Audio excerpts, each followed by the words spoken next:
हर व्यक्तियों के चेहरे अलग अलग होते हैं, इसीलिए इस दुनिया में किसी भी व्यक्ति के ऊपर भरोसा बिल्कुल भी नहीं करना चाहिए। यहाँ कोई अपना नहीं होता।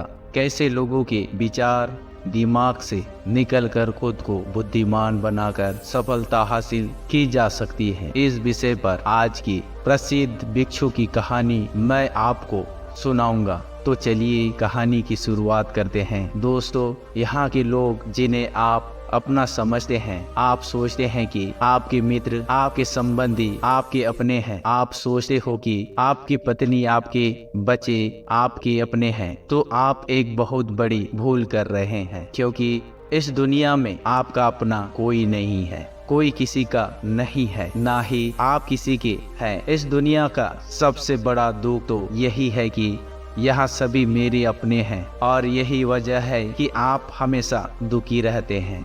आप सोचते हैं कि दुश्मन और शत्रु के कारण आपके जीवन में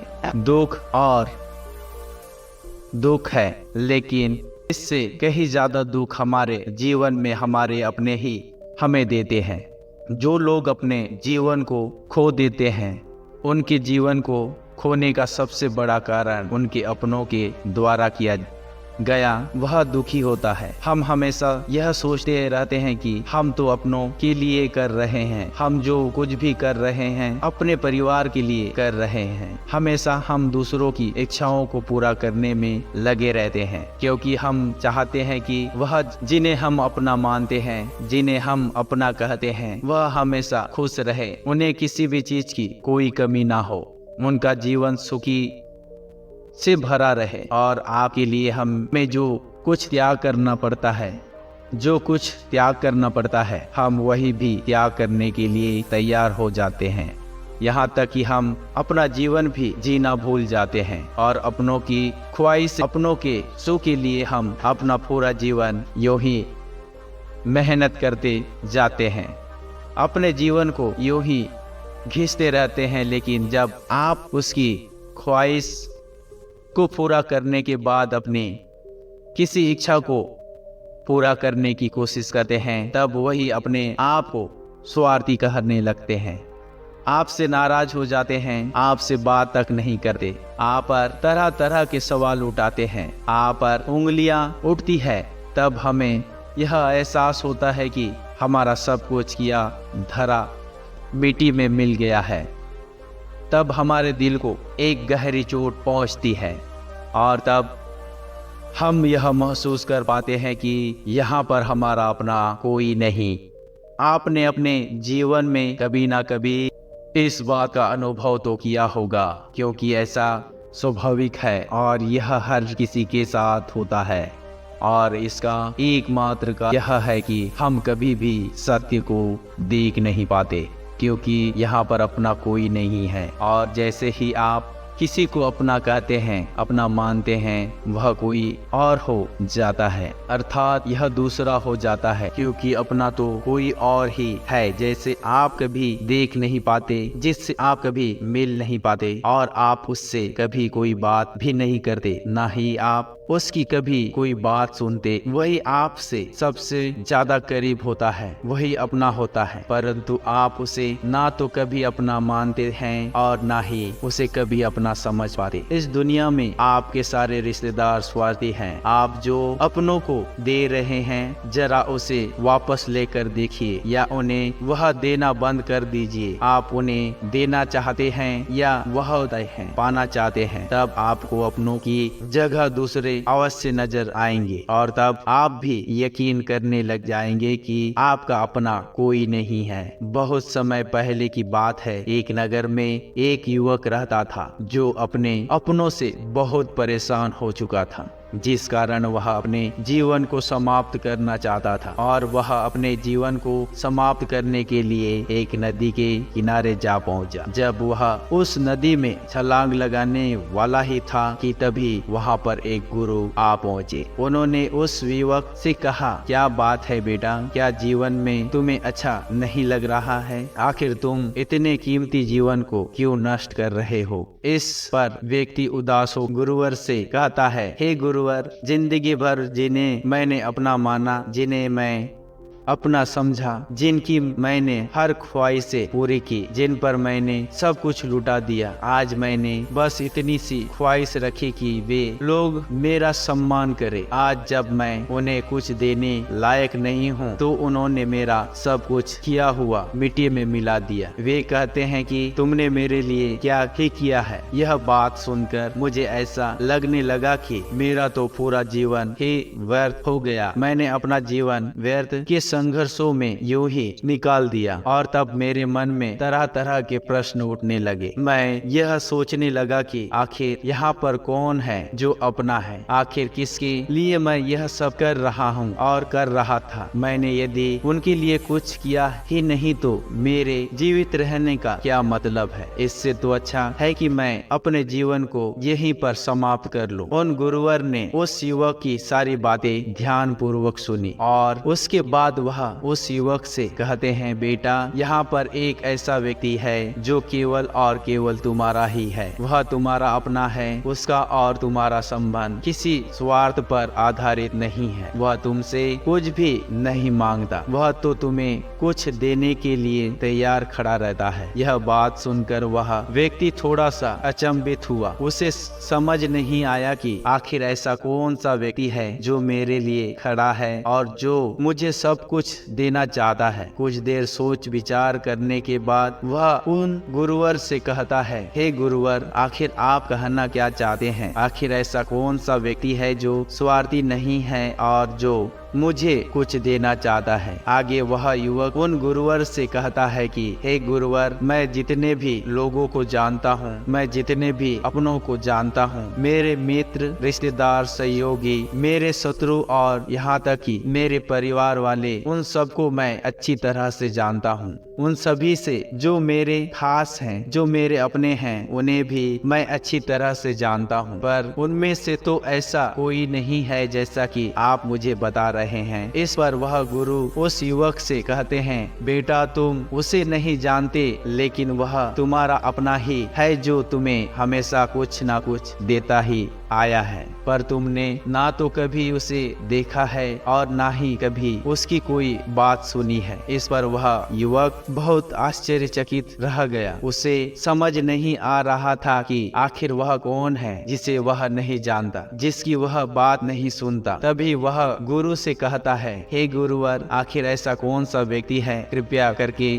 मुझे बताएं। मैं उससे मिलना चाहता हूँ, मैं उसकी बातें सुनना चाहता हूँ। मैं भी तो देखूं आखिर वह कौन है जो मेरा अपना है और जिससे मैं मिल नहीं पाया। इस पर वह गुरु उस व्यक्ति को एक गुफा की ओर ले जाते हैं। वह गुफा बहुत ही बड़ी थी और भीतर घना अंधेरा था। वे गुरुवर उस व्यक्ति को गुफा के अंदर ले जाते हैं और उसे उस गुफा में बैठाकर वह तुरंत ही गुफा के बाहर चले आते हैं और गुफा का मुख बंद कर देते हैं। जैसे ही उन गुरुवर ने उस गुफा का मुख बंद कर दिया, वह युवक जोर जोर से चिल्लाने लग जाता है और वही युवक कहता है, हे गुरुवर, आपने इस दरवाजे का मुख बंद कर दिया है। मैं बाहर आना चाहता हूँ, मुझे बाहर निकालिए, यहाँ मेरा दम घुट रहा है, दरवाजा खोलिए गुरुवर। वह गुरुवर है बाहर से जोर जोर से चिल्लाकर उस युवक से कहते हैं, बेटा, तुम्हारे सारे अपने ऐसे ही हैं। वह तुम्हें तुम्हारी मुसीबत में इसी प्रकार छोड़कर चले जाते हैं। ये व्यक्ति भीतर से जोर जोर से चिल्ला रहा था कि मुझे बाहर निकालो, मुझे बाहर निकालो,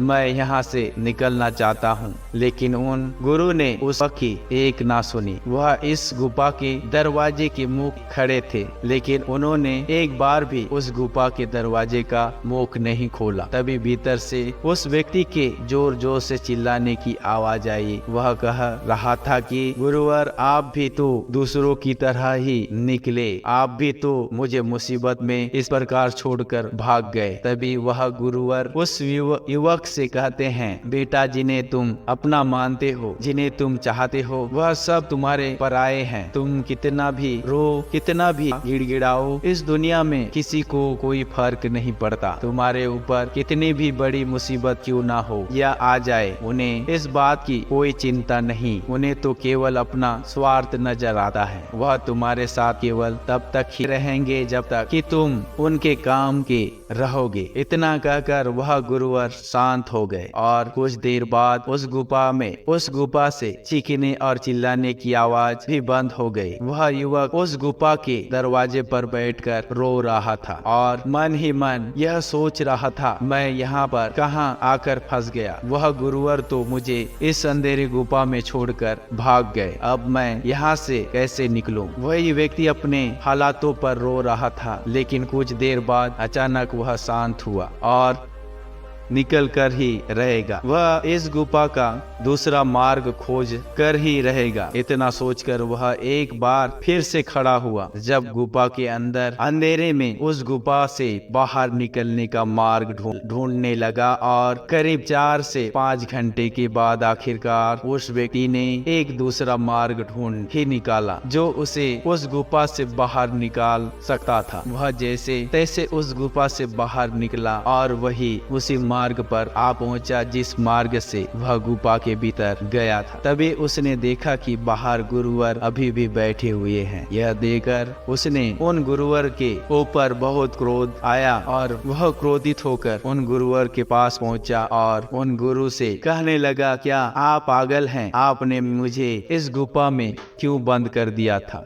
यदि मेरी मृत्यु हो जाती तो? तभी वह गुरुवर इस युवक से कहते हैं, बेटा शांत हो जाओ और मुझे मेरे प्रश्नों का उत्तर दो, तुम्हें तुम्हारे प्रश्नों का उत्तर मिल जाएगा। इस पर वह युवक थोड़ा शांत हुआ। इस पर उन गुरुवर ने उस युवक से प्रश्न करते हैं, बेटा मुझे यह बताओ, आखिर तुम्हें इसमें किसने बाहर निकाला? वह व्यक्ति क्रोधित होते हुए उनसे कहता है कि और कौन लेकर आएगा? मैं ही तो उस गुफा में अकेला था और मैं ही खुद को बाहर लेकर आया।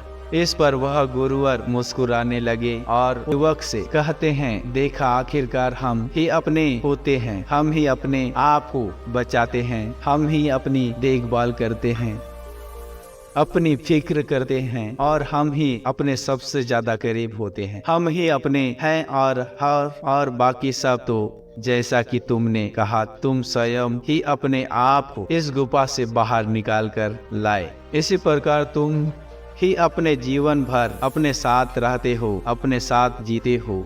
जब कोई मुसीबत पड़ती है तब तुम्हारा साथ कोई नहीं देता, तब भी तुम अपने साथ खड़े रहते हो, तुम अपना साथ कभी नहीं छोड़ते, तो फिर क्यों तुम दूसरों में अपना पते रहते हो? जरा एक पल के लिए यह सोच कर देखो कि जो स्वयं का ना हो सका वह दूसरों का क्या होगा। उन गुरुवर की आवाज सुनकर उस व्यक्ति का सारा क्रोध शांत हो गया और वह उन गुरुवर की बात अच्छी तरह से समझ चुका था। उसने उन गुरुवर से कहा, गुरुवर आप ठीक कहते हैं, आपकी बात बिल्कुल सही है, लेकिन मेरे अलावा मेरे परिवार में मेरे माता पिता, भाई बहन, पत्नी और बच्चे भी तो हैं। यह भी तो मेरे अपने ही हैं। उस युवक की यह बात सुनकर वह गुरुवर उस युवक से कहते हैं, बेटा तुम मेरे साथ चलो, मैं तुम्हें कुछ दिखाना चाहता हूँ। इतना कहकर वह गुरुवर उसी वक्त उसी युवक का हाथ पकड़कर उसे एक शमशान में ले जाते हैं और कुछ देर बाद ही वहाँ पर कुछ लोग एक आरती लेकर आए जिस पर एक वृद्ध व्यक्ति का शरीर लेटाया गया था। उसकी ओर इशारा करते हुए गुरुवर उस युवक से कहते हैं, बेटा एक बात बताओ, उस व्यक्ति को देखो जिसकी मृत्यु हो गई है, उसकी कब पहुंची होगी? लेकिन उनमें से कुछ लोग ही यहाँ शमशान तक हैं और अब वह लोग इस आदमी को चिता पर रखेंगे और अग्नि के हवाले कर देंगे और इस व्यक्ति के लिए कुछ अपने भी तुम्हें कहाँ पर अवश्य देखने को मिलेंगे। कुछ इसके मित्र होंगे, कुछ इसके परिवार वाले, तो कुछ इसके बच्चे भी होंगे। कुछ की आंखों में तुम्हें आंसू नजर आएंगे तो कुछ बिना आंसू के तुम्हें ज्ञान बांटते नजर आएंगे और जैसे ही वह चिता जलने लगेगी सब यहाँ से चले जाएंगे और इस व्यक्ति को हमेशा हमेशा के लिए भूल जाएंगे। उन गुरुवर की इतना कहने के कुछ देर बाद ही उन लोगों ने उस मृतक व्यक्ति को चिता पर लेटा दिया और उसे अग्नि के हवाले कर दिया। जैसे ही चिता जलने लगी तुरंत ही कुछ लोग वहाँ से हाथ धोकर घर की ओर निकलने लगे। तभी गुरुवर उस युवक से कहते हैं, बेटा देखो, जो व्यक्ति के सबसे ज्यादा करीब होगा, जिसके वह अपना कहता होगा, जिसे वह अपना मानता होगा, वह सबसे बाद में यहाँ से जाएगा। और देखते ही देखते सभी लोग वहाँ से चले गए। लेकिन एक व्यक्ति जो बाहर ही रह गया था, वह उस चिता में जलने वाली का पुत्र था। लेकिन कुछ देर बाद ही वह भी वहां से चला गया। तभी वह गुरुवर उस व्यक्ति से कहते हैं, देखा, यहाँ पर कोई अपना नहीं होता, हमारा साथ कोई नहीं देता, सारे संबंध तो केवल इस दुनिया के ही हैं। हम तो अकेले आए थे और अकेले ही जाते हैं। हम अपने आप को साथ लेकर आते हैं और अपने आप को ही साथ लेकर वापस चले जाते हैं, पर अपने आप से कभी मिल ही नहीं पाते। और यही हमारे जीवन का सबसे बड़ा दुर्भाग्य है, जो जीवन भर हमें संभालता है, हमारी बातों को सुनता है, हमारी कार्यों में हमारी मदद करता है, हर परेशानी हर तकलीफ में हमारे साथ खड़ा रहता है। हम उससे ही मिलना नहीं चाहते, ना ही उसे हम कभी अपना मानते हैं। ठीक उसी प्रकार तुम भी ना तो अपने आप को जाने हो, ना ही अपने आप को मानते हो, बल्कि तुम्हें तो अपने आप को मानने की बजाय इस दुनिया को ही अपना मान लिया है। इस चिता की तरह देखो, इस चिता में जलने वाले की पत्नी 4 दिनों तक और उसकी माता 8 दिनों तक शोक मनाएगी। फिर वही भी इसे भूल जाएंगे और अपनी जिंदगी में व्यस्त हो जाएंगे। तभी वह युवक उन गुरुवर से कहता है, हे गुरुवर, आप जो कुछ कह रहे हैं वह सब सत्य है, लेकिन मेरे मन में एक और प्रश्न है। तभी गुरुवर कहते हैं, पूछो, तुम क्या प्रश्न पूछना चाहते हो। इस पर वह युवक कहता है, हे गुरुवर, अगर मैं ही अपना हूँ और मुझे ही अपना ख्याल रखना है और अपने आप को जानना है, पहचानना है, तो मुझे अपनी बातें सुननी है और अपने साथ खड़ा रहना है, तो आखिर मेरे माता पिता, भाई बहन, पत्नी, बच्चे, क्या मैं इनको छोड़ दूं क्योंकि वह दूसरे हैं, मेरे अपने नहीं हैं। इस पर वह गुरुवर मुस्कुराने लगे और उस युवक से कहते हैं, बेटा, मैंने ऐसा कब कहा कि तुम अपने माता पिता, भाई बहन, अपनी पत्नी और अपने बच्चों को छोड़ दो। मैंने तो बस तुमसे इतना ही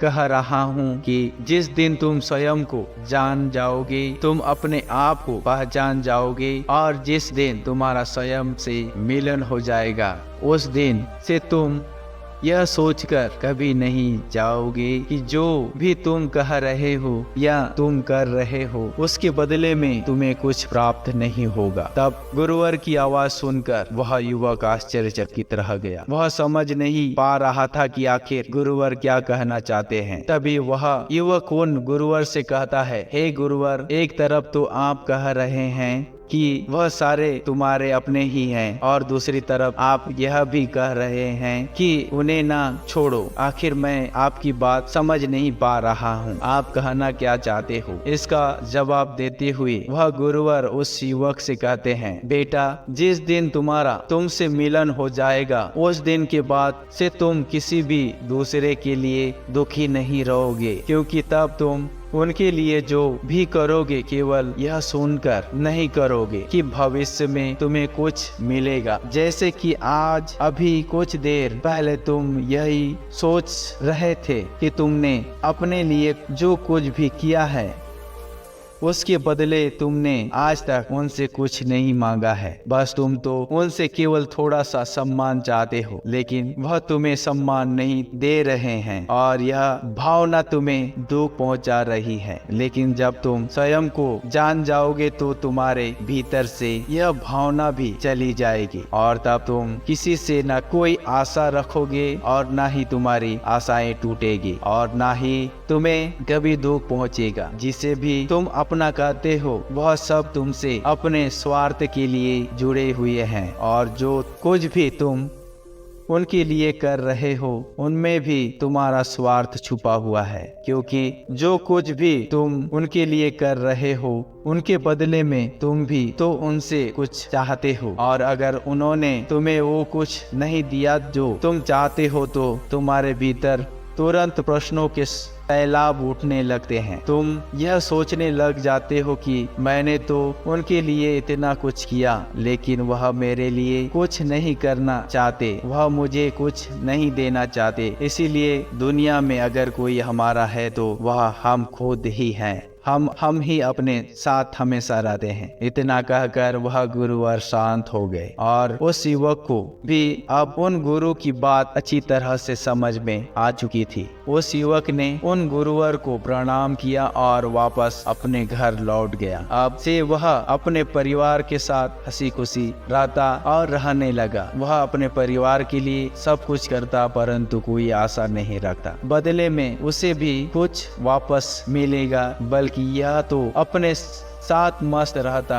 खुश रहता और अब उसे किसी बात की कोई चिंता नहीं थी, ना ही किसी बात का कोई दुख था। लेकिन दोस्तों, हम इससे अधिकांश लोग जानबूझकर खुश नहीं रहना चाहते। हम तो केवल दूसरों को यह एहसास दिलाने में लगे रहते हैं कि केवल तुम्हारी वजह से आज मुझे इतना बड़ा दुख मिला है, मैं परेशान हूँ, मैं चिंतित हूँ। मैं इन्हें यह एहसास दिलाने में लगे रहते हैं कि हमें तुम्हारे लिए बहुत कुछ किया है, लेकिन तुमने हमारे लिए कुछ भी नहीं किया है। जिन्हें हम अपना मानते हैं, हम उन्हें कैद करने में लग जाते हैं। हम चाहते हैं कि हम जैसा चाहे वैसा ही करें और वही हमारी समस्या का सबसे बड़ा कारण है। यही हमारे दुख का सबसे बड़ा कारण है और हमें इसी में मजा भी आता है, इसीलिए हमें इसे छोड़ना नहीं चाहते। हम दूसरों को अपनी मुट्ठी में रखना चाहते हैं। हम चाहते हैं कि जो कोई भी हमारे साथ है, जो कोई भी हमारा अपना है, वह केवल और केवल हमारी बात माने, वह केवल और केवल हमारा सम्मान करे। लेकिन वास्तविकता में ऐसा कुछ भी नहीं होता, बल्कि आप अपने लिए ही दुखों का सागर बना लेते हैं और उनकी दुख में आप डुबकी लगाते जाते हैं। इस दुनिया का खेल ही कुछ निराला है। हम अपने आप को भूलकर इस दुनिया में अपनों को ढूंढते रह जाते हैं, लेकिन हम उनसे कभी मिल नहीं पाते, क्योंकि केवल हम ही अपने हैं और हम ही अपने आप को जानना नहीं चाहते। हम अपने आप को पहचानना नहीं चाहते।